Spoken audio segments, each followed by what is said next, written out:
Hey guys, welcome to my 2018 movie discussion bonus video. This is a conversation that I filmed between myself and Caleb Geis, who is a good friend of mine in real life, if you can believe it, and my cousin Drew Hitchcock, who was my podcast co-host for many years.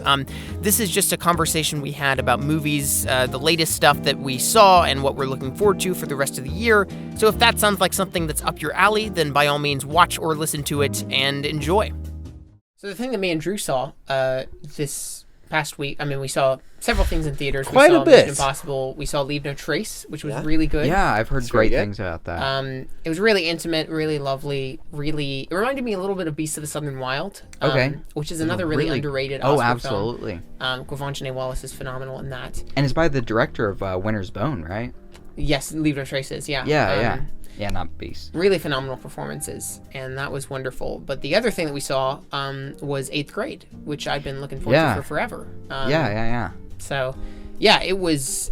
Oh my gosh. I really loved it. I might like it better than Lady Bird even, and everyone's comparing Lady Bird and 8th Grade because they're both about coming-of-age girls. It's that adolescence. Right. And, but they're very different. Like, they're set in different time periods. The period in their life is a very different kind of perspective that you're looking at. And the performances are very different. They're very different characters, like, for sure. But yeah, she was great. What's her name?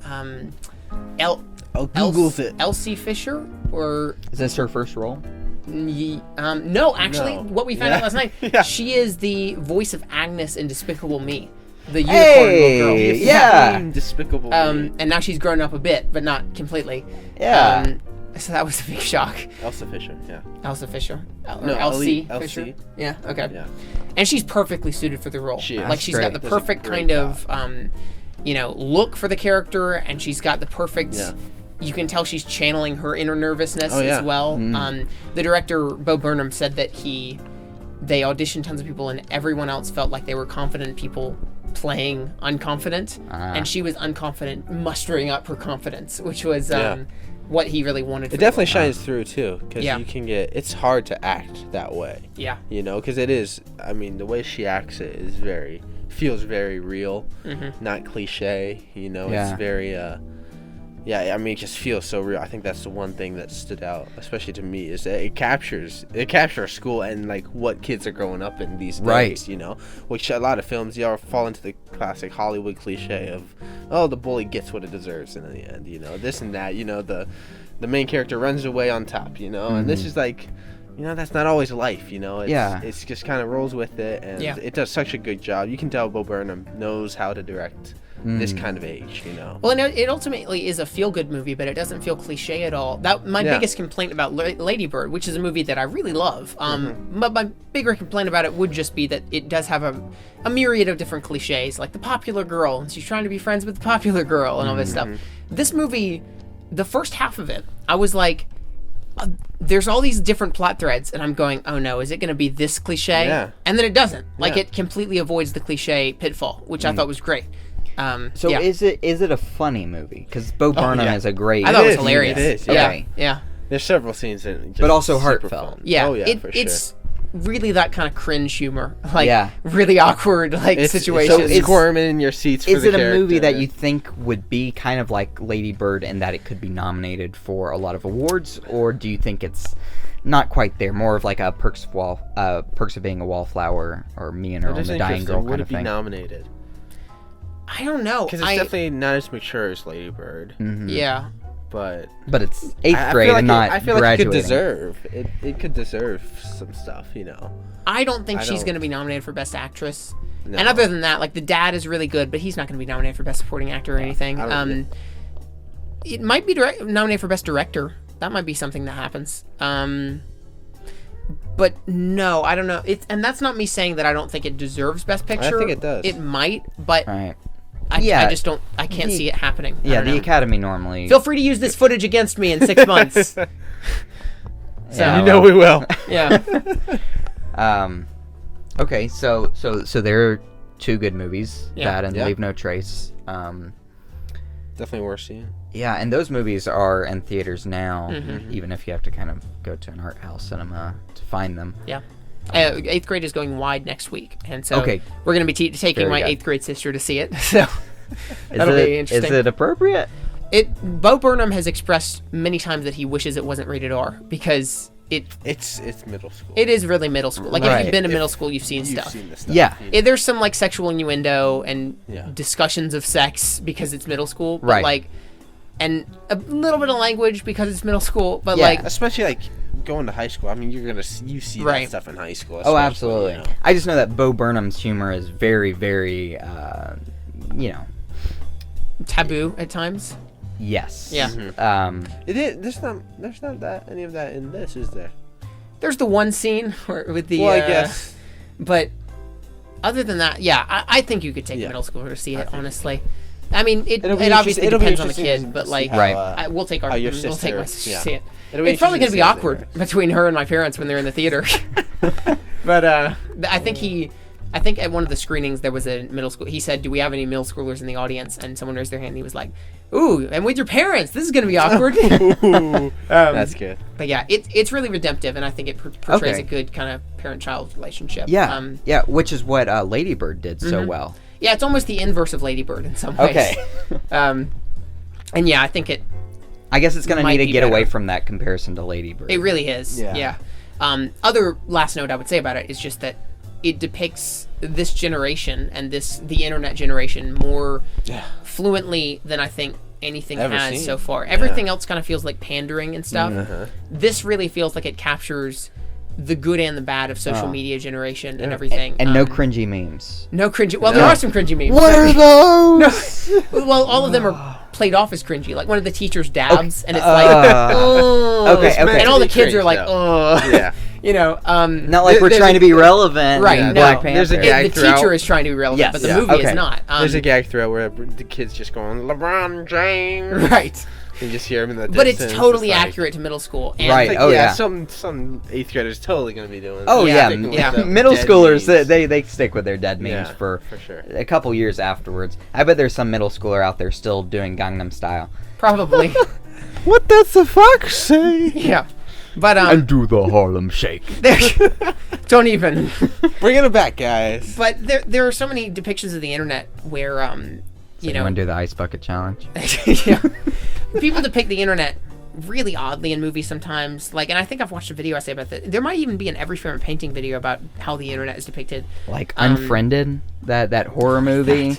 Yeah, but where nobody seems to know how to depict like texting and everything, and this movie really does it in a way that feels authentic. It's not like stylized or anything. It's just we're filming in the screen. Okay, no Sherlock kind of like we're gonna Sherlock put works though. Right. Oh, absolutely. They do fantastic. But it's not like that at all. If they had that in this, it would be very off. It would be off-putting. So that was just my last note. Is I think it depicts this very authentically, the and it Snapchat almost is aware of the fact. If you will. It's almost aware of the fact that like it's gonna date. Like all these memes and jokes that it includes, they're gonna be irrelevant in a year. But it seems aware of that almost. Which so is it's a movie for the here and now. Right, exactly. Yeah. And I feel like if I was to show my kids a film to depict this generation, I'd be like, it'd be 8th grade. Yeah, this one. Like, so. Okay, so you got a list of movies? I do. I had like 20 movies I was going to talk about, but that would make this like a 7-hour video. Right. And so I'll be here all night. So I'll just kind of quickly jump through a few, not get too deep into them. There was one movie I saw earlier in the year called You Were Never Really Here. We've been wanting to watch that all week. Yeah. It's on our list. It's brutal. It's brutal. It's a quiet desolation. Okay. It's not in your face violence. Yeah. It's just like that person's being murdered over there. Yeah, like one of the murders you see on a CCTV security camera footage, and there's like no sound to it. It's just like the raw. And it's your thoughts of what you think of this. Right, and it's Joaquin Phoenix, incredible actor. Yeah. Portraying a very different character than he has before, and he just commits himself to this role of this man who has just been so embroiled in the cycle of violence that he is just left a broken man who still does what he is doing, still trying to stay true to who he is, but he doesn't really know who he is anymore until he's given this opportunity to almost redeem himself, I would say, although he doesn't really see it that way. When this little girl goes missing, and it's very much about that cycle of violence and how important it is to end that when you can. Yeah. And he is so fearful of passing on his violence to anyone around him, and so he wants to keep to himself. And he's so afraid of, being a parent or being in a relationship with someone because he's afraid he'll just pass on that violence that was birthed in him from his father, who is violent. So it's very much heavy in those themes of ending the cycle of violence. I've definitely seen that on a lot of top 10 lists this year so far. So we were thinking of watching it this week while Drew's here. Definitely, yeah. Yeah, it's a different sort of movie, and it has really one really just like intimately emotional scene in it. Without going into spoilers, with him, he's a hitman, and this other hitman, and how they just kind of have this very weird but very intimate bonding over just, we're against each other. They're fighting to the death, but at our core, we're really the same people. We're just fighting for what we believe, and we're killing for what we believe, and for money. Yeah. So we're not really any different. We gotta check that out. It's and for that scene alone, it's really worth it. And that's like make a grown man shed a tear kind of moment. So you've suggested 2 movies that we've had on our list that we still haven't gotten to. Yeah, you need to get around to it. Really here, yeah. Funny, this is. Now we're talking about non-2018 again, but we watched Drive this week for the first time. Yes. Ryan Gosling. Which both me and Drew have very conflicting opinions about. I really need to rewatch it. You dozed off a few times? I dozed off a few times because we started it at like 11:30. So I start movies at like 2 in the morning. So I need to watch it again. You know what's weird? I used to never fall asleep during movies. It's happening more and more. You're getting old. I feel like I'm like losing my mind. But the interesting thing was, it wasn't at all what we expected. Yeah, and I think that was not at all. Totally. Yeah, that was intentional. It was both. Yeah. Like, and I've heard that like the first scene, we watched that first car chase in the first 5 minutes, and we're like, "Is this what the movie's gonna be? Because this is gonna be awesome." And that's not what the movie's gonna be at all. Not at all. And that was brilliant, But also it was very jarring. So like when the credits rolled, both him and I were like, "Did we like that? That was." It's definitely one we need to rewatch. I feel like it benefits from rewatches. I've been sitting with it for a while. But as I've sat with it, it's grown with me quite a bit, I think. Just the whole it's got the analogy for the scorpion and the toad. That whole thing. It's and what we both mentioned this to each other. It feels very dreamlike. Yeah, it's very dreamlike. And then I was reading an article. It's almost like a fairy tale, you know. And it's got that very Grimm Brothers fairy tale vibe to it, which I think it's like very unique. And I'm just like, I really want to rewatch it because it's very jarring and it's nothing you've ever seen. But I feel like it's definitely got something there. Yeah, and having a protagonist who hardly speaks the whole movie. Yeah. But not in like a Shape of Water kind of way.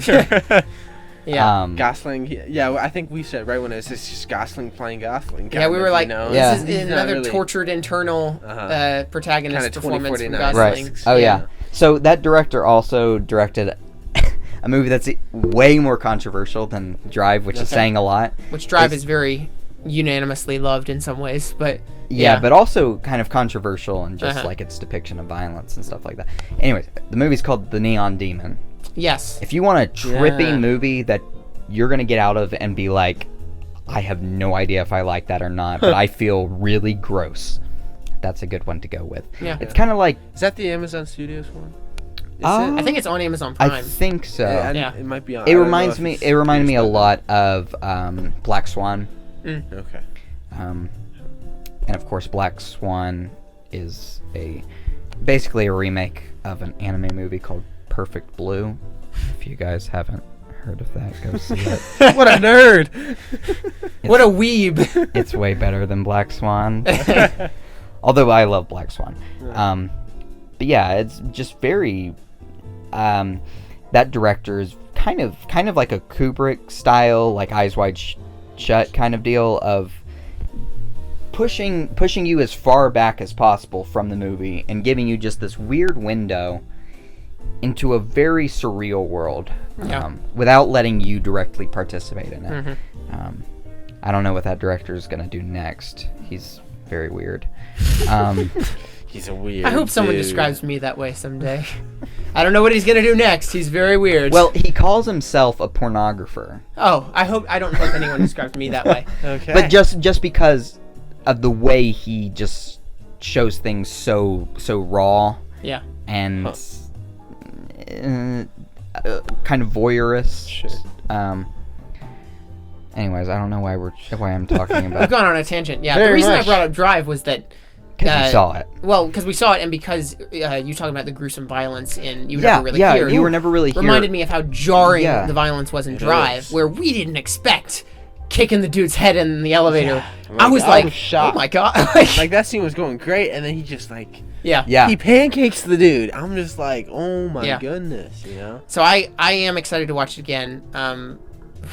At like 2 p.m. in the afternoon. With the whole family. With the whole family. Yes, get them together. Little sister, 8th grade. Yeah, I was very much expecting to go into an action movie when I saw that. I think everyone was. I was reading some articles and because everyone likens it to Baby Driver. And they couldn't be more different. Right? Oh, they are complete opposites. And it really does show you the way that the execution of similar, concepts. They're getaway both driver. about a getaway driver who's trying to get out of a life of crime, but like totally different execution and totally different direction. Even. Yeah. Oh, absolutely. So yeah, even from that perspective, it's almost inspiring the way that, like, people say Hollywood's running out of ideas, but you can take the same ideas and do something different with them every time. Yeah, so that's why people just give Edgar Wright control of it. You can't slam like The Force Awakens for treading the same plot, because it had its own spin on it. J.J. Abrams, and so that definitely cool to see films like that. Yeah. Anyway, back to 2018. Back to this year. Yeah, what else we got? We watched Thoroughbreds this afternoon. Okay, I still have not seen that. First time. It's interesting. We both like it a lot. I liked it.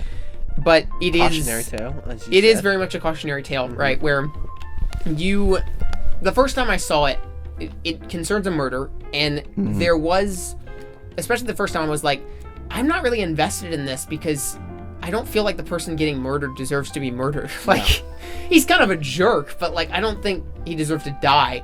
But at the same time, that's almost the point of the movie, is like, these characters are doing something that they're not even that committed to, and like the audience isn't that committed to it. So it's almost a cautionary sort of, you're watching them do something. Watch your immaturity. You're watching them sort of unravel as they go. Well, everyone, or a lot of the reviewers I've heard have compared it to Heathers. Yeah. Which is a really fantastic movie that just gives a very weird look into a kind of a messed up mind that you can really get behind. Because it's like, we've all kind of thought about that in high school. In the back of our mind somewhere, like, I could totally murder this person and get away with it.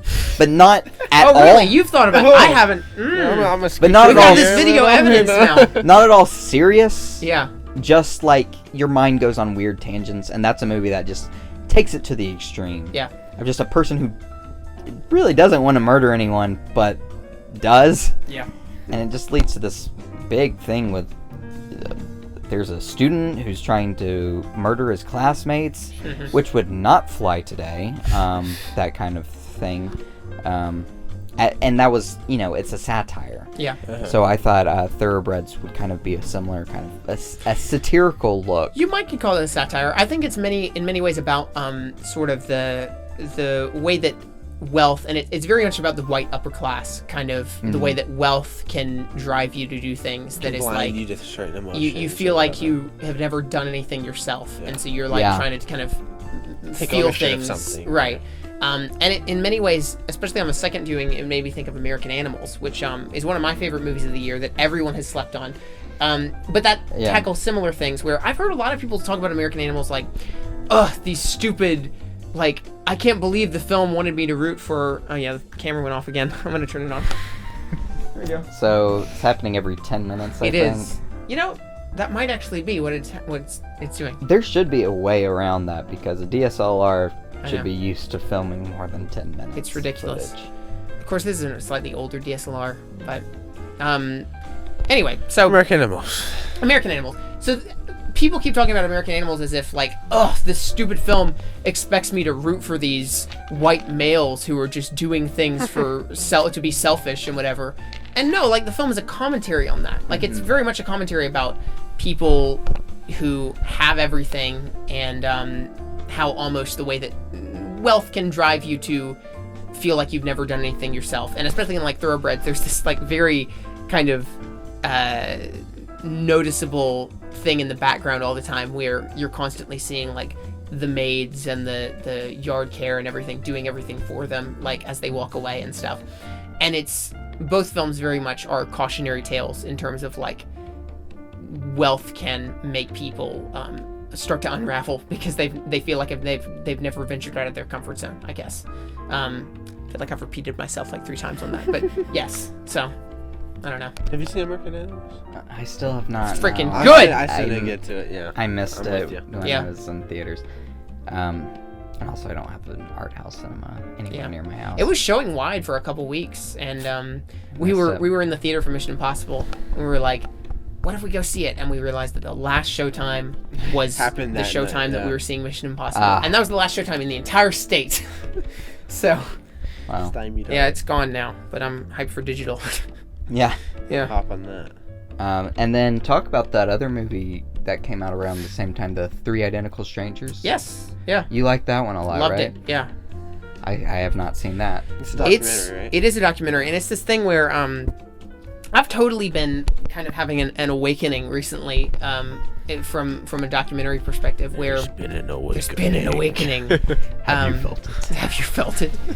Where for a while I've felt as a filmmaker, as a wannabe filmmaker, as an aspiring filmmaker, like I know I want to make films, but I don't really know what kind of films I want to make. And obviously that will continue to develop and grow as you age and as you experience new things, as you experience new voices. But I had never thought of the concept of doing documentaries because I was always like, PBS documentaries, they're so boring. Like, you know, but PBS with like a 15-minute intermission. Yeah. Well, if we're gonna talk about PBS, I have something. Let's talk about Ken Burns. No. There was another documentary that came out about a show that was on PBS. Okay. Ooh. Well, but you finish what you're talking about. Yeah.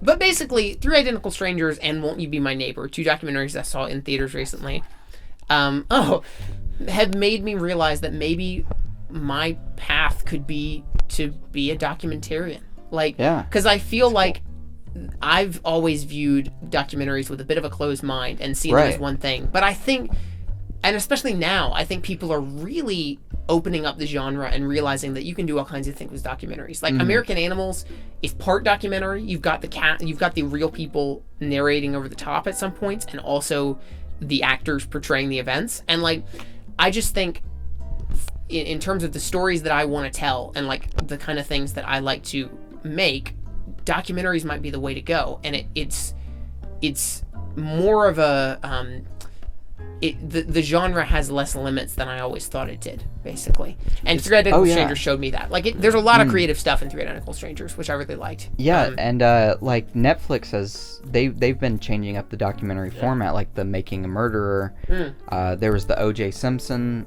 documentary, like the several part documentary. And then we've gotten now parodies of a new kind of take on documentaries with what was it, American Vandal, that was released on Netflix. That was a kind of a parody of the Making a Murderer style of documentary. So it's definitely an evolving form of media, which is very cool to see, especially with I mean, they're just getting more and more creative, you know. They used to just be this blank form of Ken sit Burns down voiceover, zoom in on photos, exactly. But now it's like, I mean, they're creative. There's some actual cinematography in there. You know, you can get some artistic stuff and really have a direction to one, which is definitely becoming more of a career path. Well, and part of that is just like us experiencing new things. Like, documentaries they've been around for forever. There have been creativity in documentaries for forever. But I do think it has been opening up, and maybe that's just my perspective. Maybe more but people are realizing them too. Right. I think. And I think there's also, you could give a little bit of credit to Netflix and other streaming services because they really support those documentaries and they really bring them to your attention. Last year, the movie that won Best Documentary, it's a movie called Icarus. Mm-hmm. It's about the doping scandal, and it starts out about the doping scandal with Lance Armstrong. Yeah. And just culminates in this real world thriller of them unraveling a Russian conspiracy with government sponsored doping. Yeah. And the people that are being filmed are in real danger of being hunted down by people from Russia who want to murder them to keep the secret at bay. Right. And I don't want to say too much about it because the documentarian, is that a real? Yeah. Is that a real word? We've all had that moment. Okay. He starts out like, this is the documentary he's making, and then all of a sudden it just takes a turn, and he's just kind of filming what's happening. Mm-hmm. And it is a fascinating look. And also, if you were wondering, this last Olympic Games, why Russia was banned from participating as a country, their athletes, some of them could still participate, but them as a country were barred. This film sheds light into why that happened and was also part of the reason why Russia was banned, because of the things that came out about this documentary. So I think there's a greater call now for documentaries to create change. Right, yeah. And that was what was appealing to me, is that I've thought about being a journalist as well, and documentary filmmaking is just another form of journalism in many ways. Yeah. And the documentaries that appeal to me in most cases, especially to make, would be ones where you don't necessarily know where it's going to go when you set out to make it. Right? Like Ken Burns' documentaries is like, all right, here's a history textbook. We're going to read it and we're going to show you info. It's fine. That's great. That's all good. But that's what Won't You Be My Neighbor is, But I really like these documentaries where the filmmaker is on a path and they are discovering every twist and turn as it goes along, especially with compelling subject matter, And I used to say that and this is still somewhat true, that good documentaries are only good because of the subject matter, right? Yeah. And that's sort of true. But I think after seeing Three Identical Strangers and Won't You Be My Neighbor, there is, especially now, a lot more filmmaking to a documentary than I ever gave it credit for. Yeah. So yeah. As long as it's narrated by Morgan Freeman, right? Yes, exactly, of course. Exactly. March of the Penguins was the first documentary I saw in theaters. Well, going off of documentaries, Won't You Be My Neighbor? Now, I don't know what you thought of it. Did you see it? I did not, okay. Unfortunately. In my opinion, although it is a very by-the-numbers documentary, that's very much the subject matter. Yes. It's so crucial, and so the subject matter they were working with is just remarkable. Mr. Rogers, I think, is one of the greatest men that maybe not ever lived, because that's a bold statement to make, but of our lifetime. Yeah, sure. Who was so committed to who he was, and his faith and his desire to teach children in a way that was not pandering, right, and was not going to lead them down a path that so many of these other TV programs were. But create a relationship. Yeah. Create a relationship. And then, like he says, that the most important things to teach children are that they are loved and they are capable of loving. Yeah. And in this world today, where everyone is you're either totally for something or totally against something, it's so important to see a man who was so committed to just showing love at every turn and teaching people that through love and you can change the world, and that sounds generic when I say it that way, but to anyone who's watching this who hasn't seen that, and if you want to feel like there's some hope in the world, in this world of unstoppable politics at every turn, where everything is negative, all the news is negative, everyone's against everyone. Yeah. You're either totally for something or totally against something. You know, if you really love Star Wars The Last Jedi, half the people are going to hate you. In this kind of world, it's a movie that will give you hope that there are good people in the world, and it's not just Mr. Rogers, that there are people like that out there, and that we can all aspire to be someone like that, and to touch people's lives in a non-traditional way, but, you know, through inspiring them and just having a relationship with them. Yeah. So, yes, to anyone who wants to feel a little hope and to feel like this world isn't totally doomed, that maybe there's a light in the darkness. Yeah. Go see Won't You Be My Neighbor. Yeah. I cried throughout the whole thing. I did too.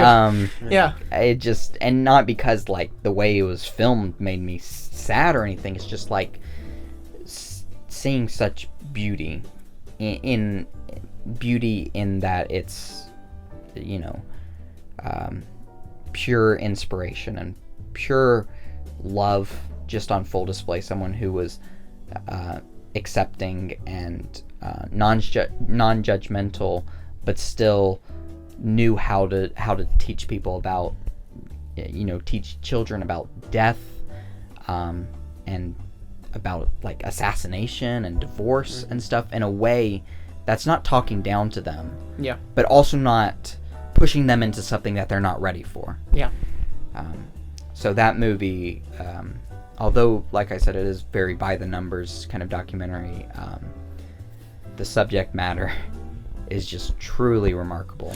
Well, and that's the thing is, like, in the end, I do think Three Identical Strangers is a better documentary than Won't You Be My Neighbor. It's more creatively directed. It's more, there's more suspense and kind of drive to it, for sure. Yeah. But I would encourage people to see Won't You Be My Neighbor before that, because, like, it's a more important film. It's the film we need right now, right?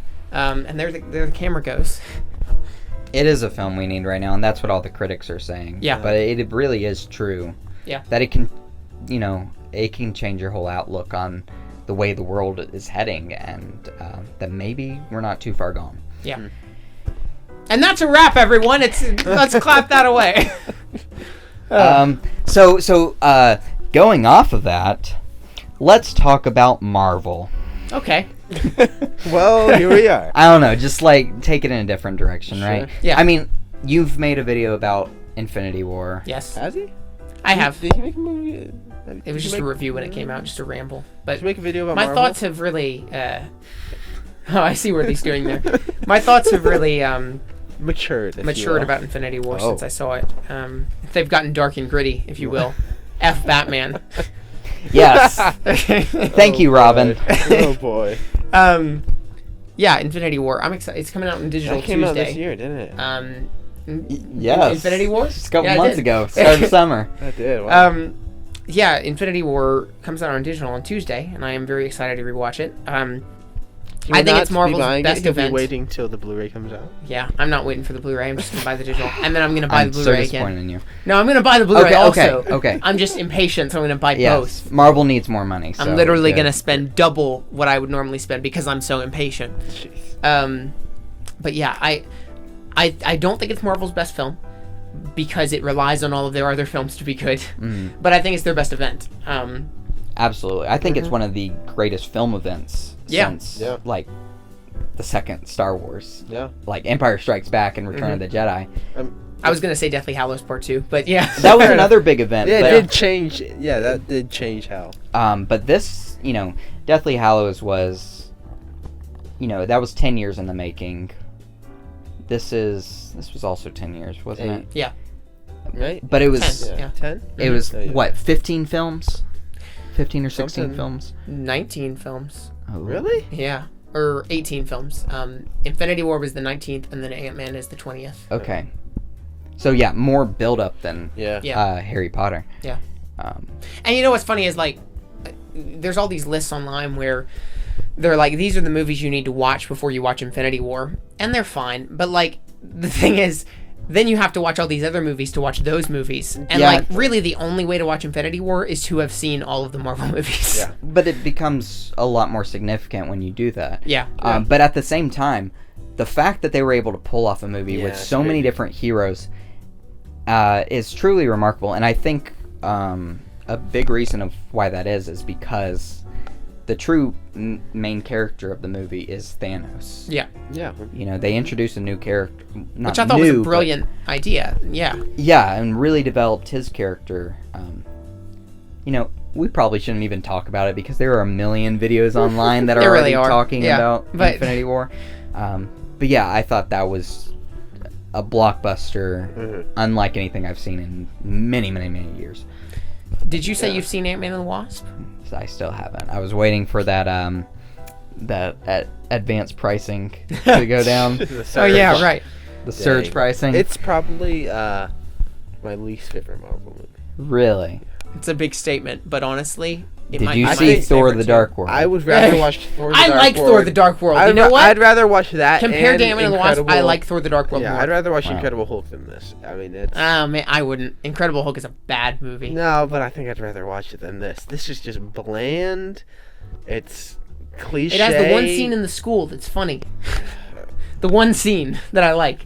Whatever. But yeah, I think it's just bland. I feel like Thor: The Dark World has some moments of genuine inspiration. Like all the stuff on Asgard is actually kind of good, and people don't give it credit for that. Yes, but you also don't like Thor Ragnarok. I don't like Thor Ragnarok, no.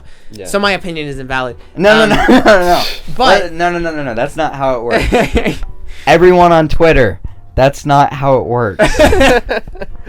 But Ant-Man and the Wasp, I was sitting there when the credits rolled, and there is a great end credit scene, but when the credits rolled, I was sitting there going, that is all you need. The end credit scene is better than the movie. I was sitting there going, how did Peyton Reed take such interesting, wacky, comic booky source material and make it so dull and so uninspired and so bland? It's shot like a TV show. There is no depth to any of it. Why do you think it has such a high score from critics? That's why I don't trust Rotten Tomatoes. Well, right. See, like, most of the critics were like, yeah, it was fun. And the average rating is like a 7 of 10. And yeah, it is fun. Like, if you want fun, go watch Guardians of the Galaxy.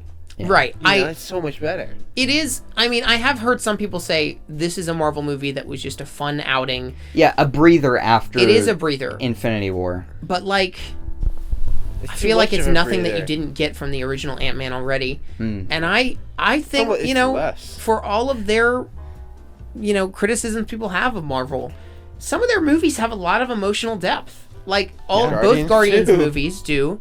We don't know if Guardians 3 will, do we? No comment on that. Controversy. Both Guardians movies do. Infinity War even has some just because of the context of the characters and how far they've come. Yeah. Ant-Man and the Wasp is Paul Rudd playing Paul Rudd, and it's shot like an ABC sitcom. So basically, here again, they should have brought Edgar Wright. Right. And had him directed like he should have from the very beginning. Now, to be fair, would Edgar Wright really have brought that much emotional depth to it?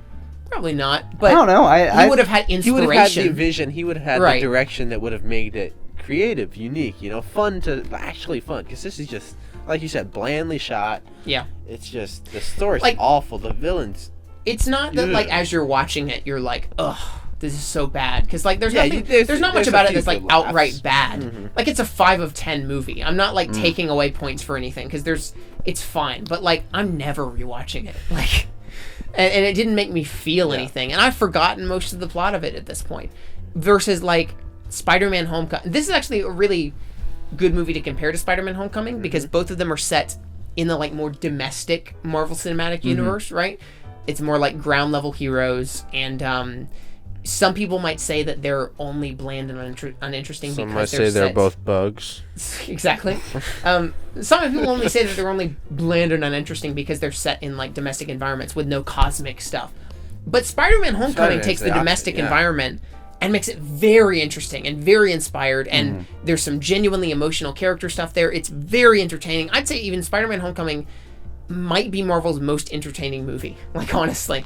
Yeah. Versus Ant-Man and the Wasp, it just feels like a sitcom. Spider-Man Homecoming is one of those you flip on, you're just getting lost in it. I do. Yeah. Like, I've seen it probably more times than any other Marvel movie. I was scrolling through my Apple TV, like just movies to watch, and I was just Spider-Man Homecoming, maybe I'll watch some of this. Ended up watching the whole movie. Yeah. You know, it's just like that kind. It's just relaxing. It's fun to watch. You know, it's got some great moments. So. And granted, like the action in Homecoming isn't that's not great, super memorable, but all the high school stuff feels so John Hughes and so fun and so relatable. You know, it's just an entertaining movie, and it does have a level of investment with the characters and emotional depth, you know, not a ton, but enough for a fun blockbuster. So that's what I feel like Ant-Man and the Wasp could have been, you know. So tell me, is this the movie that's going to get you all the dislikes on YouTube, or do you think other people will kind of stand with you and kind of be like, yeah?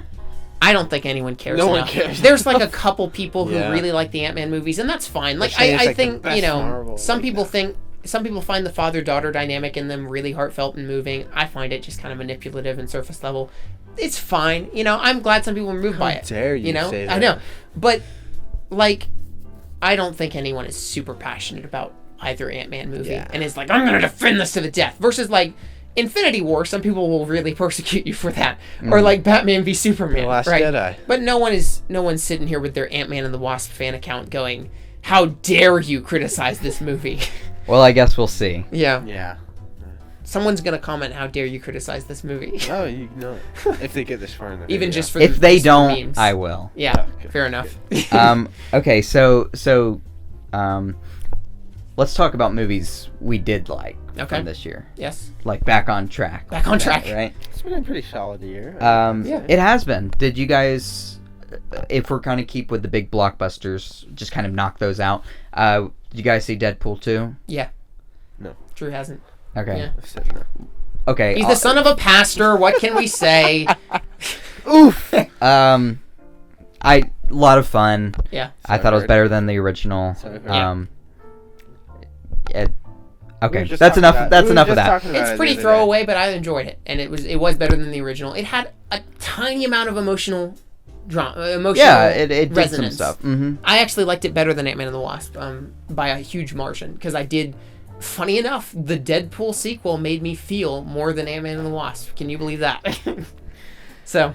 Yeah, and Deadpool 2 has been probably the funniest movie I've seen all year.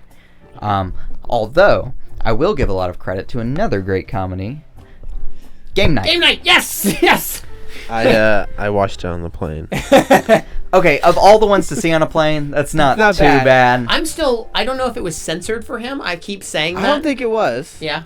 Not that there's that much to censor in it. It's just language. Yeah. Just language. Yeah. But yeah, genuinely funny movie with great chemistry among all the characters. Yeah. And the one scene where the main character has been shot? Gets shot. Yes. And his wife has to bandage up his wound. I love it. And she gives him a squeaky toy to bite down on. It's so good. Is genuinely one of the funniest scenes I've seen in years. Yeah. So funny. She slits it. She cuts it. And then she realizes it's just coming. Yeah. I feel like, first of all, their dynamic is great. McAdams and Jason Bateman. It's so good. I even like the supporting characters. I've seen some who find them annoying. Maybe a couple of them are. I really like the dumb guy. He's great. Yeah, and at the end you find out he went to Harvard. Oh, yeah. I love the credits where they show all the different things of the heist being, or the plot being formed and everything. That's good. I think is that when you find out he went to Harvard or whatever? Yeah. Yeah. You see his ID card. That's great. But there's so much genuinely inspired direction in it. That's like, it could have been, with any other director, this same script could have been just another raunchy comedy, you know. Oh, right. And it doesn't go the raunchy comedy route at all. It's so propelled. And also, first time I saw it, I was like, did that plot make sense? I feel like there were holes. I've seen it 3 more times. Okay. It makes sense. Okay, because I was thinking the same thing. I was trying to piece it together when the policeman comes in. Right. And he... Okay, spoilers. I don't want to get into spoilers, so I'm going to stop talking. But yeah, just really funny movie. Just so much fun. And there's a long take in that movie. It's so good. The fight in the house. Yeah. Yes. when they're throwing the egg back and forth to each other. It's so well done. When they find the Fight Club I'm not going to say it, but that's so good. When they find the boxing match. Yeah. And I love my long takes, so that was really impressive. Yeah. So yeah, that was probably the best comedy I saw all year. Anyway, Paddington 2. Yeah. It's real good, right? Yes, it was great. Okay, personally, I like the first one just a bit more. Oh, really? How dare you? But I love a film made for families. With an E? Film made for families. Yeah. Okay, which we don't see very often. Family films. It's normally just kids films. The Emoji Movie, Boss Baby, Pets, Secret Life of Pets. Yeah. Sing. Minions. Need I go on? The Grinch from Illumination Animation. Yeah. I can't believe they're using the same CGI models. I know. For the Grinch as they do for all their other movies. And Illumination Studios, unless I'm wrong, they're planning on making a Mario Brothers movie. Which, good thing, it's going to be animated. Is there a god? Bad thing, since Despicable Me 1, I haven't liked anything they've done. Yeah. I really like Despicable Me 1. I do too. It's quaint. And Despicable Me 2 was pretty entertaining. Yeah. 3 anyways. What was I going to talk about? Paddington 2. Paddington 2. Yes. Yes, family movies. We don't see enough of them these days, and it's so great to see a movie where just as much care and attention and artistry was put into it as you would see in an Oscar-worthy film. Yeah. You know?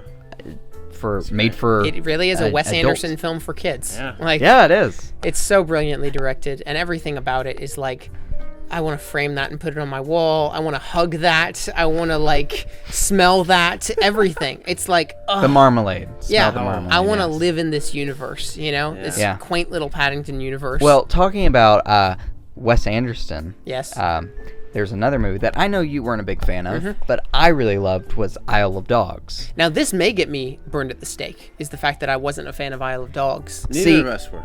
I like Fantastic Mr. Fox more. Convince me otherwise. But I thought on the whole, Isle of Dogs was more well put together and more professionally made. Not saying anything against Fantastic Mr. Fox. You better not. I think that's one of the greatest animated films ever. Yeah. But this one, very dry humor and a setting which was appropriately just as desolate and dry as the humor itself. So I thought they meshed really well. Yeah. And although it is a blander landscape, just because it's an isle of trash. I thought there was just so much creativity and quirkiness done with it that I've come to expect from Wes Anderson. Right. And I've loved everything Wes Anderson has done, so, I wasn't expecting to dislike Well, that was Isle a of shock Dogs. for me. This was the first Wes Anderson movie that I ever saw in a theater, probably. Grand Budapest came out when, 2012, probably, or was it 2014? Either way, I would have been just starting out as a cinephile then. I didn't see that in theaters. And cinephile, and so I didn't. This was the first one that I saw in theaters, so I was like, I'm really excited to be on the Wes Anderson train now. And then I was shocked. You mean the Darjeeling Limited? Right. Yes. I was really shocked that it was the first Wes Anderson movie I got to see in theaters was the first one that I disliked. And some of the things that I dislike could be said are intentional. Like you've talked about the bland landscape, and obviously that's intentional because it is a trash island and everything, but doesn't make it any less bland for me. I feel like people say it's gorgeous and stuff, and the animation is incredible to be sure, and there are some gorgeous scenes, but other than that, I'm like, I wouldn't frame any of those on my wall. Well, not that that's my scope for a Wes Anderson movie is would I frame it on my wall, but I didn't find it very visually attractive. Yeah, well, it dials back the color that Wes Anderson is usually so good about. Like Grand Budapest Hotel is such a colorful film, and this one kind of takes those colors away to bring in that desolate feel. And it's not just that I didn't find it visually appealing, it's that almost because I didn't find it visually appealing, I then found it forgettable in some ways, even from a plot perspective. And that also comes from the plot, which I thought was thoroughly unengaging and without any drive, and I wasn't really connected with any of the characters, which was so bizarre, because people always talk about Wes Anderson as style over substance and whatever, but I've never found him that way. I always think his characters are really relatable and his stories are really compelling, but like, every aspect of it, I was like, man, this is so lifeless. Like, well, I'm gonna disagree with you there. I think the whole story plot. How dare he? The whole story plot with I think it's the Bryan Cranston dog. Yeah. Forget the name of the dog, but exactly. I don't remember the names of the characters in whatever? Fantastic Mr. Fox unless they're just Mr. Fox. Yeah. Mr. and Mrs. Fox. I mean, they're all the name of what animal they are. Exactly. So that's a little cheating. Yeah. And I'm just bad with character names anyways. But that... Do you remember my name? Let's see. You're Drew. You're Houston. Yes. Correct. Yeah, so I thought that story beat with him so against being domesticated and finding family, because he's afraid of being domesticated, and he wants to stay as that wild dog, and still finding family amidst this, and I've used the word many times now, desolate world. I think is so engaging, and it's all told through limited use of dialogue. Yeah. And because, the Japanese boy who, whenever he speaks, they don't add subtitles because the dogs can't understand it. We just hear what the dogs say. Which some people said was racist. I was like, no, that's a stylistic choice. There was a lot of, people claiming cultural appropriation. Right. What people have claimed cultural appropriation about every single movie that features another culture. So, which, like, I understand, but like, I did feel like it was more of a love letter to the culture than anything else. Oh, well, I'm a big fan of Japanese cinema. Yeah. And Japanese anime. So the point is, Caleb should be hosting the show. He knows more about movies than both of us. That's why I had him on. Well, I'm a bit older. Yes. So I've had a couple more years. He's got a beard. I don't have a beard. So I've had a few more years to build up my repertoire of movies and TV shows and books and video games and other forms of media, and I'm so much better than him.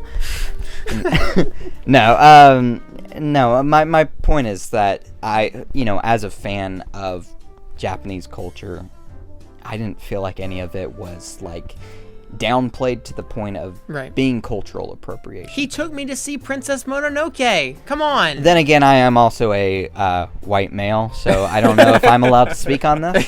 How dare you? So anyways, I thought Isle of Dogs was fantastic. I'd give it a nice 8.5 or 9 out of 10. Of course, Fantastic Mr. Fox is also a solid 9 out of 10. Yeah. And I'm excited to see more of what Wes Anderson will do in the future, and also just stop motion animation means a lot to me. That's how I got my start on YouTube back when I did YouTube. I did Lego stop motion videos. Was in a few film festivals. Won a film festival with a short Lego stop motion short film I did. That was like 8 minutes long, and that was a lot of work. And then I realized follow him on YouTube at it's Lego C97, but I haven't posted anything there in like 6 years. Yeah. I had one big video. I did Lego The Last of Us. I think I've seen it. And I think when we met each other, I was like, "Oh, I've seen that video." Yeah, it was featured on IGN back when The Last of Us was coming out. Yeah. That's my one claim to fame. But anyways, stop motion is just such a dying medium. It doesn't make money hardly at all. It's really just for artistry's sake. The movie Early Man came out this year, a new Aardman movie, the people who made Wallace and Gromit back in the day. Did you see that? No. I saw it. I watched it, and it was... I'm glad to support stop-motion animation as a genre. Well, and that's the thing. Yeah. I normally see every stop-motion film in theaters. I just happened to miss that one just because something was going on during that time. And it went off of theaters so quick because it didn't make any money, and it makes me so sad. And I guess I'm partially to blame because I didn't contribute financially, but just that people don't see stop motion films, and they're very much dying away when there's so much creativity that goes into those films. Right. And so much work and passion. Right. And like last year, or it was either last year or 2 years ago, Kubo and the Two Strings, or Three Strings? That was it. Yeah. Is one of the most visually creative films I've ever seen, with so much passion put into it, and such a well-realized world that just makes me want to explore more. Yeah. In a movie with clay puppets. Right. And it hardly made any money. And that made me so sad, because it was one of my favorite movies of the year. Yeah. And not many people saw it. And it just makes me sad that those kind of movies don't get a lot of attention. Meanwhile, Minions makes $1 billion just because it's, it's an easy kids movie. Yeah. Without much effort, throwaway gags and stuff like that. Whereas these passion projects become that. They become passion projects rather than stuff that can financially make money. And I really hope that doesn't die away. And thankfully, Isle of Dogs made a fair share of money. Well, yeah. So I'm hoping that stays alive. But, stop motion is so rare nowadays. I feel like the thing that really disappoints me when it comes to stop motion is the way that, like, I think it is such an important genre, and I think it is such an important medium, and it gave me a start as well. I think it's a beautiful thing. Many of my favorite films are stop motion, and I grew up watching Wallace and Gromit and The Curse of the Were-Rabbits. Yes. It's a good movie. Yes. And making Lego stop motion and all that kind of stuff. But I do feel like, especially recently, there's all these stop motion films coming out that are touted as, you need to see this because of all the work put into it, but there wasn't any work put into the screenplay, and they're so concerned with the visuals and stuff that, like, they didn't think it really depresses me that, like, so much work, and I'm expected to feel it, was put into something that's not that great. And you feel like, well, I guess if I saw the behind the scenes, I would be really impressed, but just seeing it on screen. And I guess that's what people kind of said about Early Man. Yeah. And that's personally, I think I'm going to disagree with you again here. What I would say about Kubo as well is I saw that in theaters. And I did too. I loved the animation. There were elements of it that I loved. I actually probably liked Kubo better than Isle of Dogs, because I did think there was a lot of creativity with the concept and stuff. But at the end of the day, I thought it was really cliche. Like, it was just kind of hero's journey, Well, I'm going to disagree, and I'm going to say to all your subscribers to go against him and go see Kubo. Everything I say, go against it. Go see Kubo. It's on Netflix. Oh, is it? That's it's good. On Netflix, so you don't have to pay any money. No, yeah, but I'd recommend it for sure. I think many people have gotten a lot out of it. I just, it was a movie where me personally, I was like, man, I wish there had been a better script for them to put so much work into it, I don't know.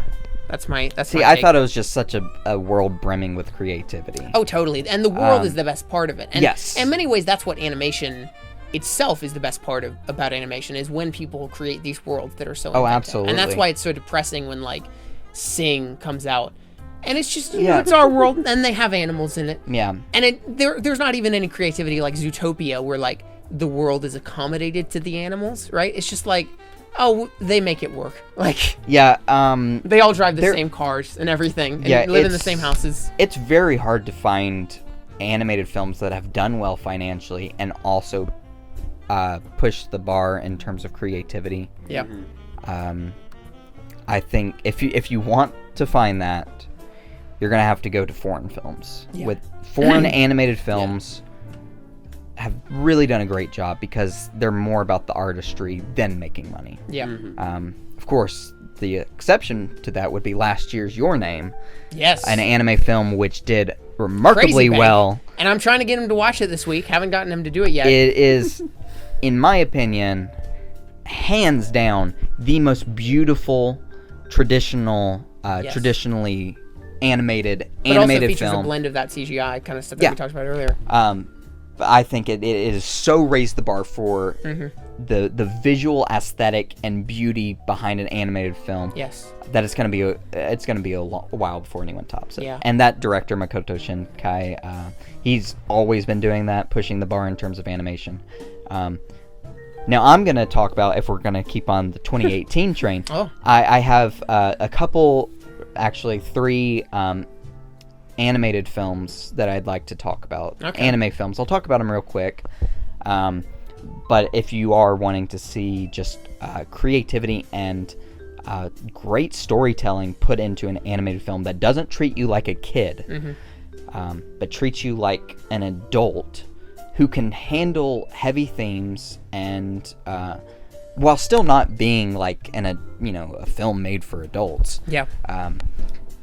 The first one I'm going to talk about, it came out in Japan in 2016, but and it came out in America in 2017, but only this year it got a dub. Yeah. So technically I can talk about it now, if we're keeping with 2018.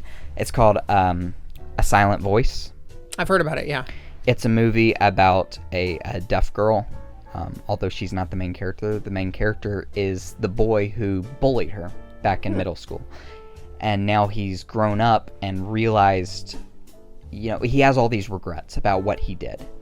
And it's a movie about him seeking forgiveness, not only from her, but for himself, because he's just been unable to forgive himself, and it's really driven him into this bad place, just depression and feeling like he can't love anyone else, and he's afraid of reaching out and befriending anyone else because he's done all these bad things. He feels like he doesn't deserve it.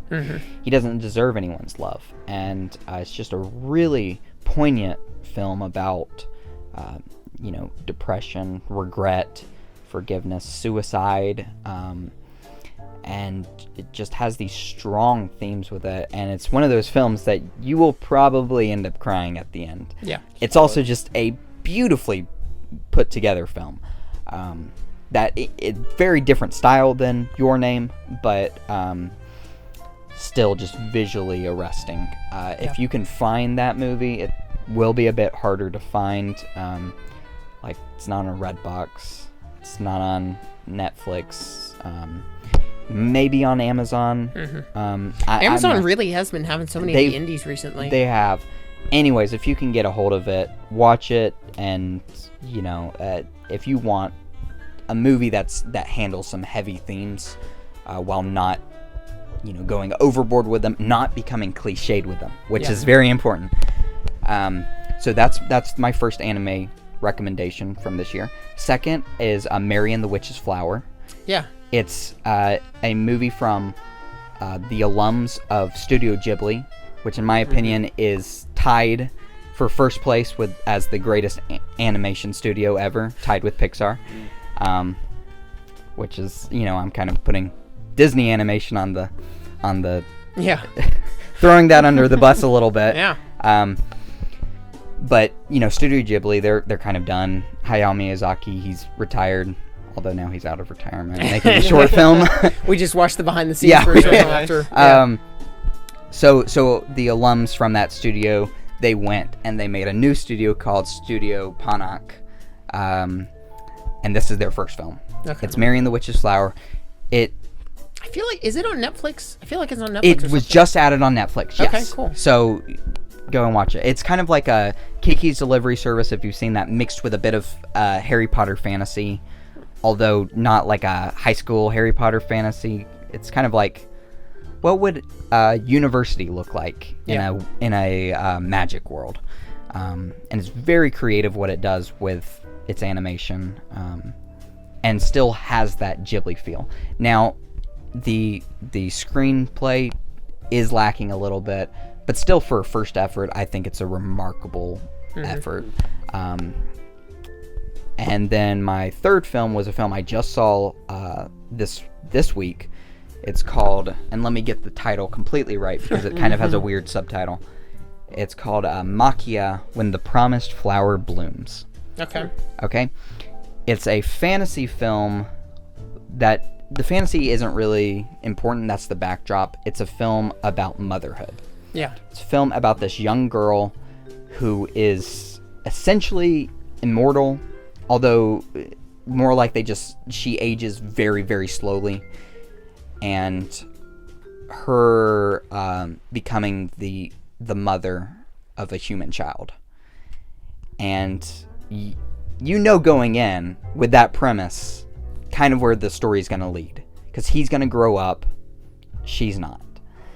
And it's very much just about the love of a mother towards her child, and how that, and in all senses, both when a child's really young, those sweet days, to when they're older and they kind of are rebellious and turn against you.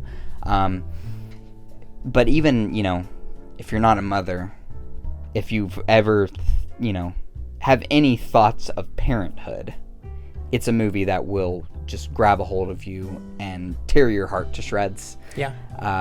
And just, it's not the most original film. The fantasy element of it is very generic. But like I said, that's the backdrop. The important part is these two characters, and their relationship with each other. Yeah. And it left me at the end of the film in tears. It's a bit manipulative of your feelings, but aren't all films? Not in like a Notebook kind of way, right?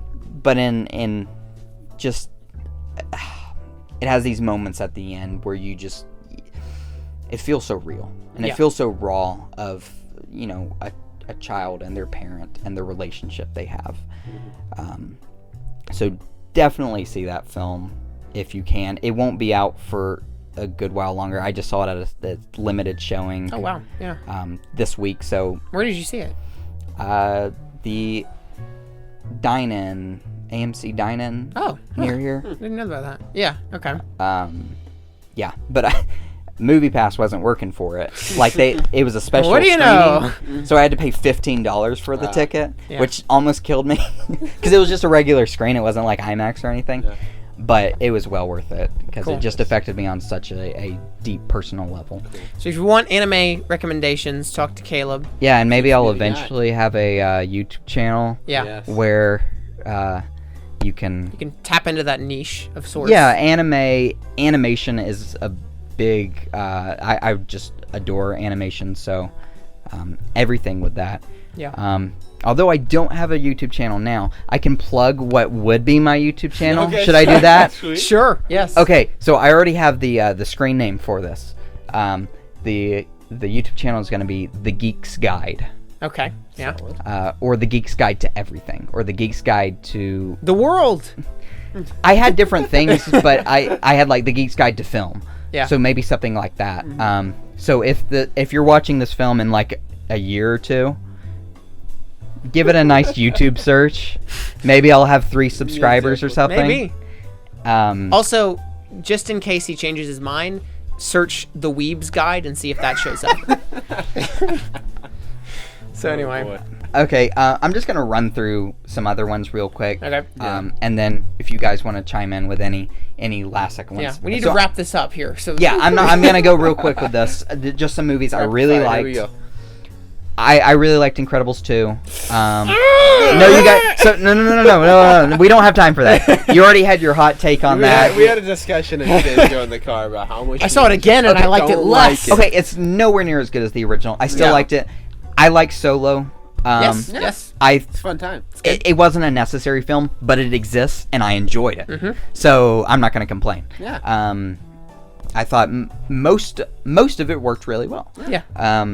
Of course, I also really liked The Last Jedi, so maybe that makes my brainwashed DC sheep or brainwashed Disney sheep. Yeah. I guess my opinion's invalid. Yes.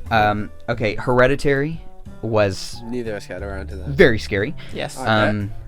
Not quite as scary as I was thinking, but it did stay with me long after the credits rolled. Very unnerving. It scares you a lot with what it doesn't show more than what it does show. Yeah. Although there are some moments at the very end of the movie that are scarring. All the performances are fantastic all around, especially the mother gives like an almost Oscar-worthy performance. Although, they don't really typically give horror actors nominations. But just really fantastic. Although I wouldn't be surprised if we got some more recognition this year. Especially last year with Get Out. I think there's a good chance. I feel like horror thrillers making a comeback. Yeah. The Oscars have been giving not a comeback genre films a come. Yeah. Well, yeah, the Oscars are giving genre films more of a chance. Like last year, we had The Shape of Water. Yeah. It's a fantasy film. That's remarkable for a fantasy film to win. You know, the last fantasy film was Lord of the Rings, unless you count like Birdman and stuff like that. But that's more just like magic reality. Yeah. Magic realism. Yeah. Okay, so let me see what else. See Hereditary if you want to be scared. If you want to be even more scared, watch The Witch. Yes. The Itch. Also featuring Anya Taylor-Joy from Thoroughbreds. Yes. Who is wonderful. I don't know why I'm bringing up The Witch. I had a discussion with someone on Reddit about it after watching Hereditary. That is the scariest movie I've ever seen. It just affected me on such a personal level. Amazon Prime Video, everyone. Partially because one of the characters who gets possessed is named Caleb. So that's just a little too close to home. And it's just, it's about faith, and when faith becomes not about your relationship with God, but about fear, and fear of the unknown, and, just fear of everything. Yeah. Fear of anything that is not what we're used to. Yeah. And how that can invade and destroy a family. But a very, strong faith film. Ooh. It's not a movie I would recommend to to any conservative Christian families, but it does have just those strong religious themes. Yeah. Anyways, that movie came out several years ago. Yeah. Yes. I just had to mention it because it's like the only movie that I refuse to watch ever again because it scared me so much. Yeah. Like Ant-Man and the Wasp, which I'll yes, never watch again. Very scary. Just like that. Yes. Oh gosh. Okay. Death of Stalin was a movie that flew under a lot of people's radar. Mm-hmm.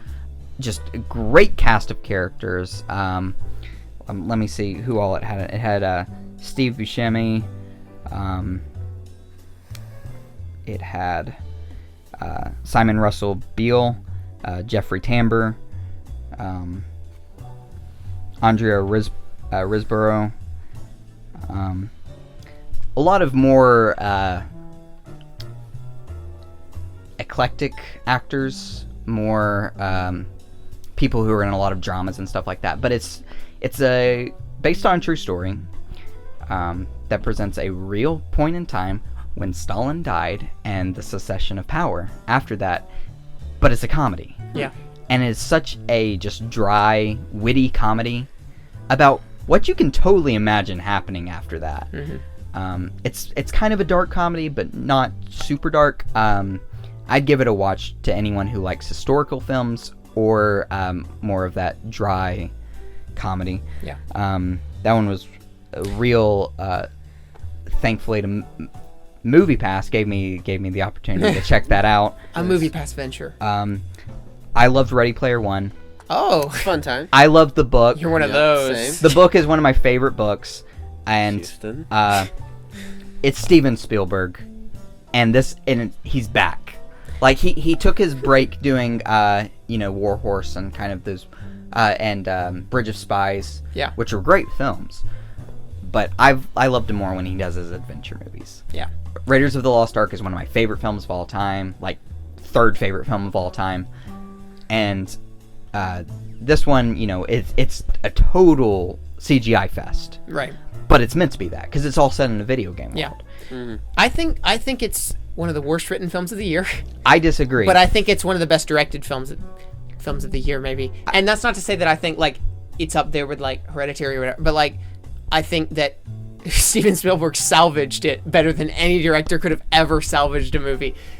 So I think the video game stuff is incredible. The car chase at the beginning, the race is amazing. The stuff in the club that they go to is great. All the final battle is awesome. Yeah. That's incredible. And I find it really engaging to watch. All the stuff in the real world, I've heard some people say the real world stuff feels more Spielbergian, which I get. It does. But I find it thoroughly dull.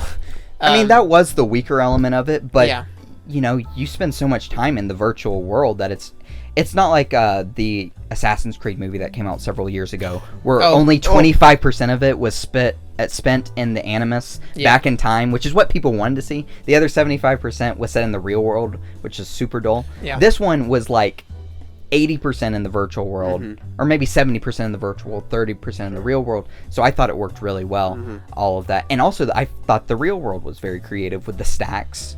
Yeah. Just a really cool way of seeing what our world could probably become. Right. With VR kind of taking its slow time to become a big deal. That's another example of a movie where the main character is the least interesting character in the whole film, and I want a movie about Olivia Cooke because she's so good, and she's so good in Thoroughbreds too. She's incredible in that. She's really been someone who I've been. But you see, the movie gives a lot of time to her. Yeah, it does. Yeah, it's very much about him experiencing, kind of breaking out of his shell of being more of like a closet nerd who knows all these things, to finally being cast into the spotlight and given a chance to show what he is and meet all these new people and become this celebrity and bring everyone around him to celebrity status. I thought it was just an incredibly unique film. I don't think we'll ever see another movie like it, because it's a movie that is meant to be about Easter eggs. It's an Easter egg hunt from the beginning. Yeah. That's what the whole plot is. And the movie is filled with so many Easter eggs and references, and the more you know about film and video game and nerd culture, the more you get out of the movie, the more you're going to go, that's so clever, I know that, and every time you see the movie, you can get something out of it in a different way. And I guess in part that does overshadow the plot at times, but I do feel like the world is so well realized, and so although it's an upbeat adventure movie, kind of a disturbing look at what our future could definitely become in the next 20 years. I love the film. I don't have really much criticism for it.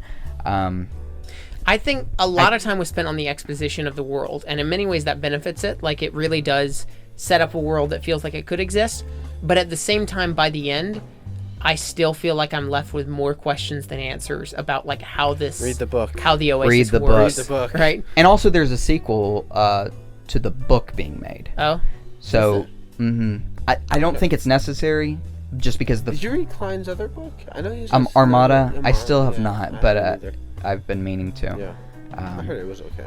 Yeah, it's cool to hate on Ready Player One, especially the book though. It is. It is cool. It's cool to hate on it. I read the book. I love the book. I was super hyped for this coming out, and I wasn't disappointed too much. I thought it was the best it could be. Oh, absolutely. Especially in the way it was adapted, the things that Spielberg tweaked. Yeah. And but yeah, it was good. So Houston needs to read the book. Yeah, you need to read the book. I don't have time. But you do have to know going in that it is not meant to be an Oscar, like, the script is like, an Oscar contender, that this is the next great Schindler's List from Spielberg. No. Right. You got to go back to, like, this is like Raiders kind of deal. If you take it at base level, the story for Raiders isn't anything remarkable. It lends itself to great set pieces and great character moments, but overall, it's just kind of there. Yeah. Similar thing with Jaws, but it's what it does with a more basic screenplay that creates such a great cinematic experience. And I thought that's Ready Player One was that kind of deal. So that's kind of all I have to talk about that I've seen this year. There were a couple other ones, but I think that's the last couple. I was going to bring a couple things before we wrap up. You mentioned Steve Buscemi. We also have to talk about the movies that are coming out. Oh no. You mentioned Steve Buscemi in Death of Stalin. He is in Lean on Pete, which I saw. I rented recently. That's one of my favorites of the year. Okay. Not like top 5, but it's like top 10 or something. Yeah. It's really good. It's another sort of.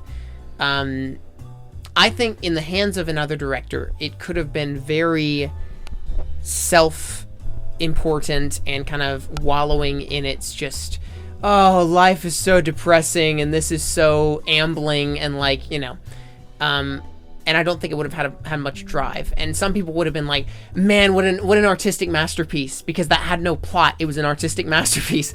But the thing was, I thought it balanced that really well, where the director really did allow, I can't remember who directed this, but the director really did allow the film to have a lack of structure, but at the same time enough kind of drive to keep you engaged. And the performances are great. It's really an interesting look at a certain part of America that people don't usually think about. And I liked it a lot. So that's, yeah, I know the camera's stopped again. So I like Lean on Pete a lot, but this camera has problems. It really does. You know what I think it is? I think it's the I think what it is the memory card. It can't write fast enough to it, and I need to buy more expensive memory cards so that it can keep going on to them. But yeah. All right. Any other movies that you've seen this year that worth mentioning? Quiet Place. Did you see that? Oh yeah, Quiet Place. I was not amazing, but I liked it a lot. I thought it's definitely up there in my top 10. Yeah. So. I'd say so too for me. I thought it was so impeccably directed. Yeah. Especially for a first-time director. Yeah. And well acted all around. For sure. Was a thriller horror movie with some actual heart to it. Yeah. Maybe not like, a ton of that, but it's already a simple plot and a simple premise, and it's not like this grand. It doesn't have a grand scope or anything. Well, that so to me for what is a it movie did, that feels like what you were saying about Ready Player One, which very simple plot, but I felt like it focused enough on the direction, focused enough, and the script. I actually interviewed the screenwriters, which was cool. The script and direction focused enough on the family dynamic to make you care. Whereas if they focused solely on the premise and this crazy sci-fi world, well, a lot of those monster movies are all about you're looking forward to the kills. Even if you go back to Alien, which is one of the best monster movies ever, you don't care about any of the people. Yeah. I guess you care about Ripley. But all the others, they're expendable. How are they going to get killed? But with this family in A Quiet Place, you become fearful for their safety. You don't want to see them die. They're a family, and you don't want that family being broken up like it was at the start of the film. Performances are wonderful too, and also cinematography's great. Yes, cinematography and the sound design. Yeah, using the lack of sound to further enhance the suspense rather than relying on the loud sound of a jump scare. I thought there were a couple moments where there are jump scares. Yeah. But they're in-universe jump scares. They're not, let's throw a shrill, loud noise to make it scary and make people jump. But rather, that's, there was a loud sound in the world. You're saying, the loud sound is and it works because the whole movie is quiet, not because all the sound drowns out right before the scary moment, like all these scary movies do, there's music and stuff, and then it all goes out so that it can be real quiet, and then they can do the loud sound. The whole movie is quiet, so it works really well. And also, it is the only movie I have seen that has made the entire audience watching it, at least in my theater, completely silent. The whole movie. And that was real special. Except for this one guy in the top who dropped some coins, and we just we just looked at him and we're like, he's dead. I think if it were in the hands of another director and if it were more kind of self-important and focused on the premise and longer, I would have more problems with it because I think the screenplay is a little heavy-handed at times. There's a whiteboard that says, what is weakness? It feels so breezy and it's only an hour and a half. I'm just like, this is a fun episode of The Twilight Zone, And it ends right before, it doesn't overstay when it should. It doesn't overstay its welcome at all. Right then. I've heard some people who are like, why did it end? No, I'm so glad that it ended at that moment. It went in with them trying to find the weakness. Yeah. And it ended right where it should. Yeah. And it's kind of a cliffhanger ending, but it was exactly what it set out to do. Yeah. And they did as much with that concept as in that location as they could without it ever feeling bland. Yeah, I feel like for me the idea of it in this A Quiet Place is very unique. It's something we haven't seen, It's very, very refreshing to see, but I feel like the execution of it isn't. Especially in the horror genre, especially with movies like Get Out and I haven't seen Hereditary, but I know that's very groundbreaking, you know. But like with its execution isn't that amazing, you know. It's very cliche, and it's got some cliches throughout the script and stuff, but I feel like for me that's easy to overlook, and it almost gives it some like a classic feel, classic horror feel, which I really dig. So and it makes it a lot of fun. Exactly. Rather than like, something that you have to think about, or something that's gonna like disturb you long after the credits roll, because it's not meant to be. It's not really a horror movie. It's more of it's meant to be more like one of the fun thriller that, you know, it's not gonna like really scare you except while you're watching it. You're gonna forget about it walking out of the theater. And you can watch it over and over and you know, just enjoy it. Yeah, like you said, it's short. It's you know, it's not so. And John Krasinski, I'm excited to see what he'll do next. That's great. And I think there's a good chance that he could possibly be nominated for Best Director. That's my I'm throwing that out there as my like. You can use this footage against you. I'm throwing that out there as like, you know, last year we had Jordan Peele, you know, with Get Out, that movie being nominated for a lot of things, him being nominated for Best Director. I think he was nominated for Best Director, and I know Best Screenplay and all that. And if the horror genre is getting more attention, I think this is a film just in the way that it delivered a simple premise, but what it did with that and the way it was just so impeccably directed in that simplistic way, but also so effectively, that I think could possibly lend itself to an Oscar nom in terms of that. And then it should definitely, for sound design. And cinematography, maybe. Possibly. I feel like if it was more politically relevant, it would have a much bigger chance. Yeah, like Get Out. Being that it's a white family. Like, you know. No, if we're talking cinematography, Paddington 2 should be nominated. Oh yeah. For sure. Beautiful. But yeah. Okay, so let's run through, you know, before we close up, some of the films that we're looking forward to in the second half of 2018. Second half. Okay. I'm looking forward to. There's really not much coming out in August. I'm looking forward to Christopher Robin. Yes. With Winnie the Pooh. I'm gonna bawl my eyes out. Probably. I grew up with Winnie the Pooh. AKA the secret Obi-Wan standalone movie is happening. It's all been a cover. Hello there. I was thinking the sequel to Hook. Yeah. Okay. Okay. It totally does have that vibe. I'm excited to see Haley Atwell, the often underappreciated actress on screen, as well as Ewan McGregor. Ewan McGregor hasn't been in much recently. And so that's probably going to be fine. Other than that, I can't think of much in August. There's, I don't know if it's getting a wide release in August, but Black Klansman.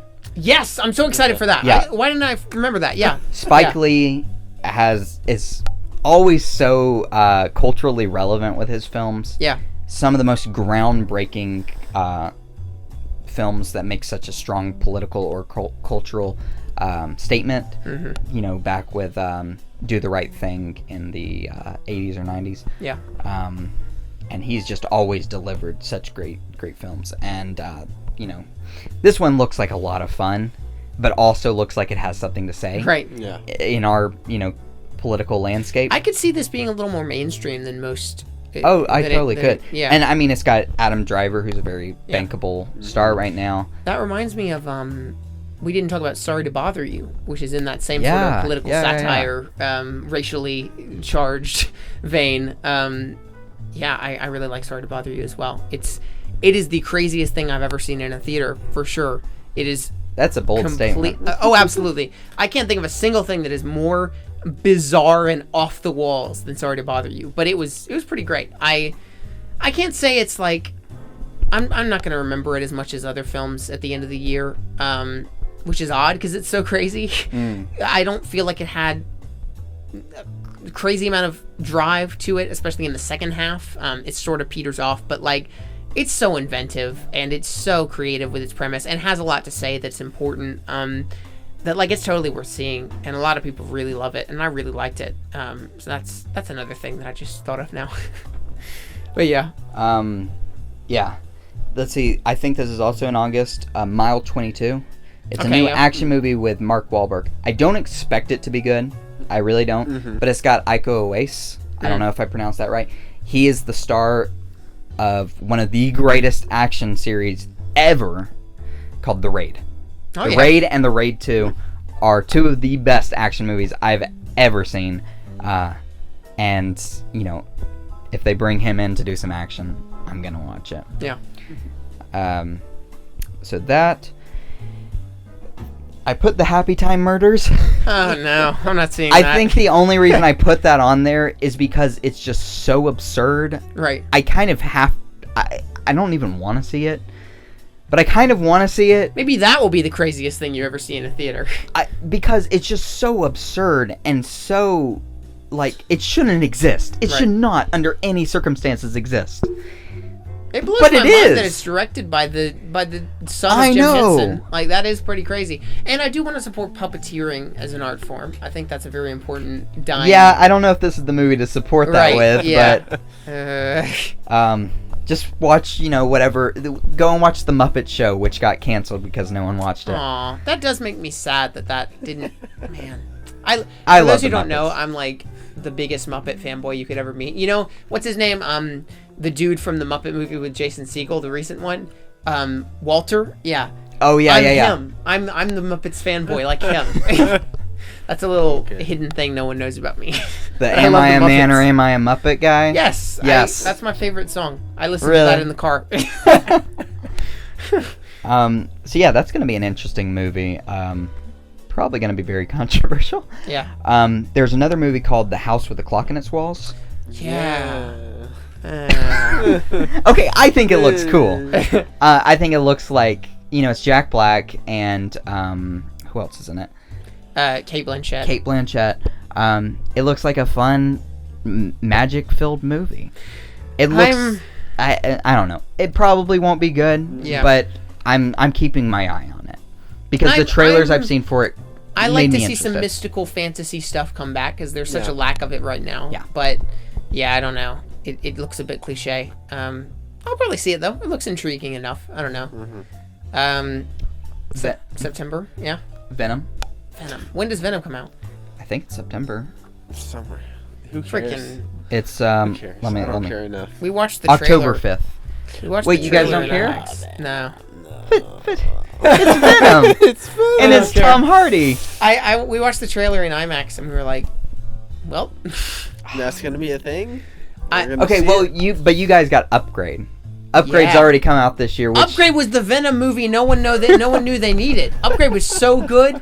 I forgot to talk about that too. Upgrade's so great. Okay, well, I'm excited for Venom, but, you know, that's not a movie we really need to alert people to. Right. People know about that one. Okay, then we have the movie that is going to be nominated for Best Picture and probably will win. I haven't even seen the trailer for it. First Man. Yes. We saw Mission Impossible IMAX, Thursday night. They showed a sneak preview of First Man for exclusive IMAX, blah, blah, it's blah. like the launching of it was a scene. They showed a whole scene from it. It was great. Yeah? I was so not shocked because, I mean, Damien Chazelle, but it was... It's gonna be good. I've never been like a huge space person, and I felt often tired out with the genre because I'm like, look, they're launching. I can't believe it. Yeah. Look, after you've seen Apollo oxygen. 13, it's like you've gotten the genre. Just watching this one scene out of context from First Man in IMAX, it was stressful. It was like really intense, and I was like, "Wow, I'm." It's got me hyped. Sure. So I'm hyped. Yeah. I'm really excited for that. Yeah, and that Damien Chazelle is 2 for 2. So that Damien Chazelle. Yeah. Whiplash and La La Land are both fantastic films. Yes. And he does tension so well. Right. Looking at Whiplash. I'm excited to see him work with Ryan Gosling again. Yeah. I think La La Land is one of my favorite Ryan Gosling roles because he gets to break out from that sort of tortured internal guy. Well, I mean, he's got a little he bit kind of of that, gets to return to his roots because he started out with like The Notebook and you know the romance, comedy stuff, and then he went into his darker vibe with Drive and stuff Blade Runner. Yeah, Blade Runner. Oh, his role in that was great. It's good. And yeah, so La La Land was kind of him coming out of it. But yes, First Man, I haven't even seen the trailer for it. I'm gonna say it's gonna be like in the top 3 for Oscar Best Picture. Probably. Just because it's Damien Chazelle, and I trust anything he does at this point. Yeah. Yeah. You know, he 10 Cloverfield Lane is my favorite movie of 2016. Not the best movie, but my favorite. Yeah, and it was a great movie. Damien Chazelle produced that. And I didn't know that until like 6 months after I saw it. And I was like, oh, that's why it was so good. Yeah. And then he didn't do the Cloverfield Paradox. Right. He was actually supposed to direct it at one point. And then he went to do Whiplash. And so that's why he didn't direct 10 Cloverfield Lane. A worthy trade, to be fair. Yeah, because Whiplash and then ended Dan up being Trachtenberg incredible. came and dominated with 10 Cloverfield Lane. Yes, and 10 Cloverfield Lane turned out fantastic. I love 10 Cloverfield Lane, yeah. And then the Cloverfield Paradox came out. Came and broke that streak. Oof. Yes. My favorite 2 hours of this year were the 2 hours when everyone on Twitter tried to convince themselves that the Cloverfield Paradox was good. And I remember that. It's true, because though, man. it was released the night of the Super Bowl, yeah. which was really cool marketing. It was awesome. And then it turned out it was because they didn't want to face the critics. Yeah, exactly. Man. But, you know, it was a Netflix movie. Right. Mm-hmm. I just gave some time to it, no money, and didn't lose anything. Okay, let's see. Bad Times at the El Royale. Okay. It's a... Okay, you remember that... You know that movie that came out just a couple months ago, or a month ago, Hotel Artemis? Yeah. And how people didn't really like it? And how no one saw it? Yeah, this one looks like the good version of that. Yeah. Although, okay, I have seen the trailer for this, yeah. Yeah, it's all set in like a club, or like a diner, or like a motel. I don't know exactly what it is. I saw the trailer one time. But just a lot of violence going on, a lot of craziness, and let me check who the director was of that, because it's Robert Rodriguez, and he shoots it all on green screens. No, it's Drew Goddard, who did The Cabin in the Woods, and he also produced Spider-Man: Homecoming and Daredevil. Yes. Yeah. He also produced The Martian. Oh yeah. Yeah, and he wrote the screenplay for World War Z. So, and Cloverfield. So he is very accomplished. Okay. And it just looks like a really fun, violent movie. Did you see the trailer for Overlord, the new? I did. The name J.J. Abrams got me to go to it, and then I realized he doesn't have too much of a part to play with it. No, and it's not a Cloverfield movie. Yeah. Whether that's a good thing or a bad thing, only time will tell. Yeah, I thought it probably will be though. I like the concept of it, of being a horror movie set in World War II. Like taking a sci-fi element to that. I think that could be really cool. Yeah. But the first trailer was looks like Call of Duty or something.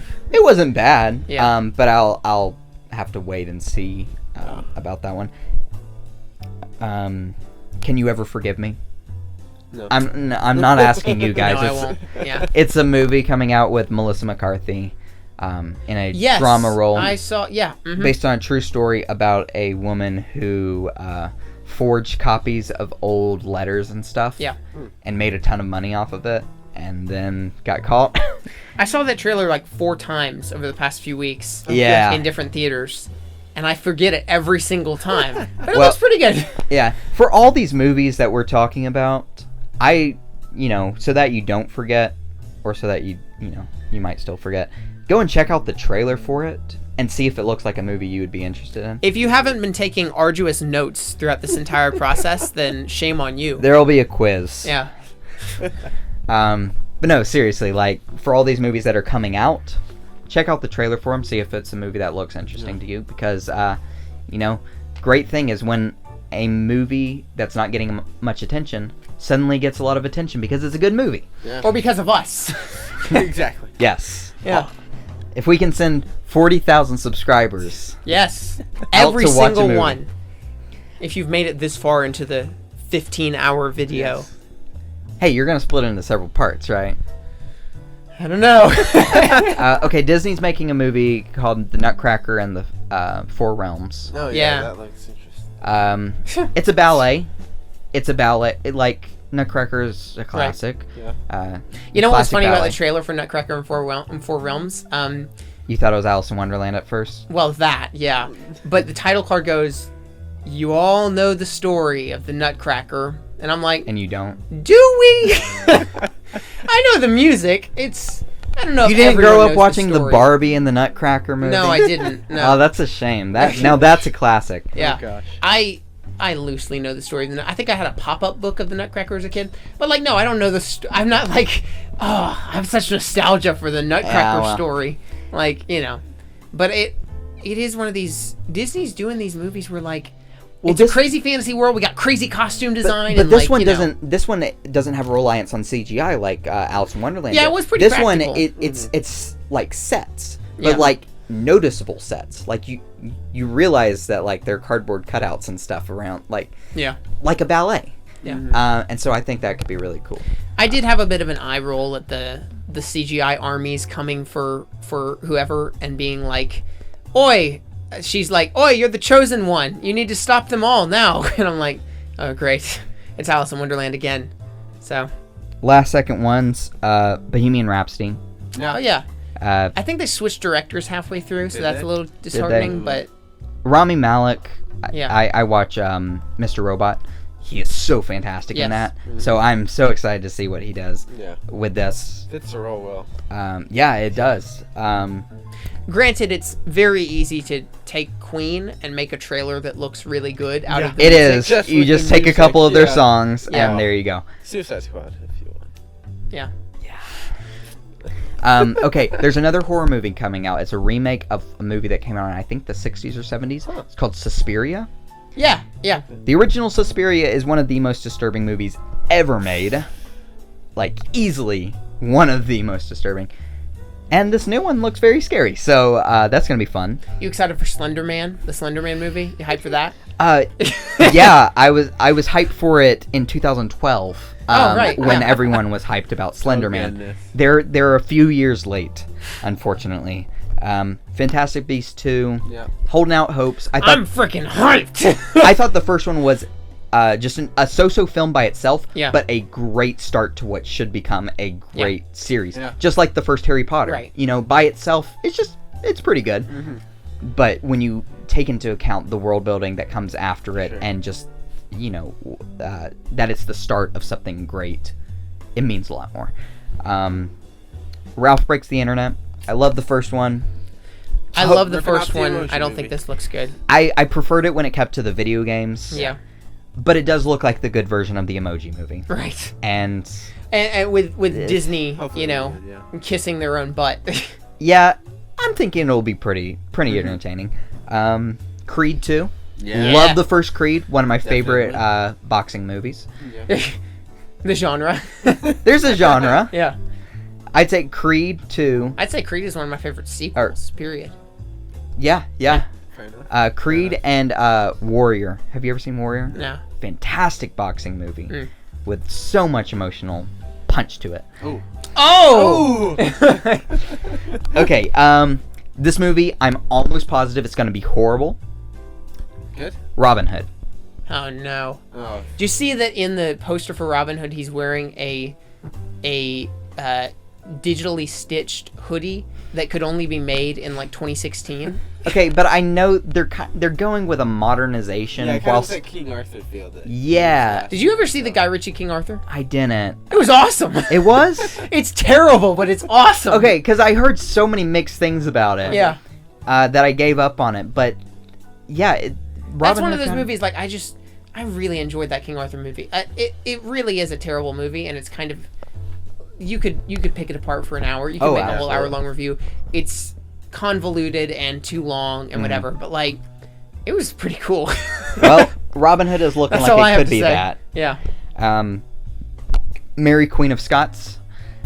It's Saoirse Ronan's new movie. Saoirse Ronan. Yeah. Saoirse. Yeah. You're one of those guys. You're one of those people. I think I have to leave now. But yeah, It's not Cersei. No, it's Saoirse. Saoirse Ronan. Whole life has been a lie. Even through the Oscar campaign for Lady Bird, you didn't get that? I can't believe this. Anyways, she's probably going to be nominated for Best Actress again. Right. She's the new Meryl Streep. Oh, good. Okay, I just read the book for this, so now I'm super hyped. Mortal Engines. Oh. Really? You know why? Because Peter Jackson's attached to it. I love everything he does, including The Hobbit. Isn't he only like executive producer though? Yeah. But his name is attached to it. Yeah. So I'm excited, and the book is so much fun. And it's steampunk. Yeah. There has never, ever, ever been a good steampunk movie. There's That's hardly true. even been steampunk movies. Right, fair enough. So I'm just excited for one that looks like it could be pretty fun. Yeah. So yeah, I'm actually hyped about that.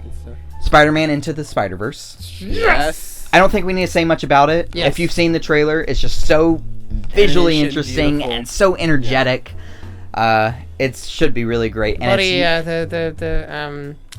Phil Lord and Chris Miller. So good yes, at everything they do. they've done everything well. everything. Yes, 21 Jump Street and the Lego Movie. I love And the Solo. Lego movie. You know Solo, that Yeah, movie they and did. Solo, which they directed all of, and so Let's not talk about that. Hopes and dreams. Down the So- drain. yeah, that, and it's doing something with Spider-Man that's never been done before Right. on the screen, which is doing the Spider-Verse, doing Yeah. all the different versions of Spider-Man. Super cool. Exciting. Mary Poppins Returns. We don't Vanilla need it, Miranda. Yeah. but Lynn great, is going to be in it. Yes. Yeah, you're right. great talent behind it. Yeah. I love Hamilton, so Yes. if he's All a that part being of it. said, there's also great talent behind Beauty and the Beast. Yeah. You mean that's the The 2017 remake. Yeah. Yes. Yeah, you're right. Yeah. Big old truck pulling in here. And then okay, final thing. Shoot. We gotta get out. Final movie. Okay. Welcome to Marwen Yes, that looks really good. with Steve Carell. Robert Zemeckis. Yeah. Yes. Yeah.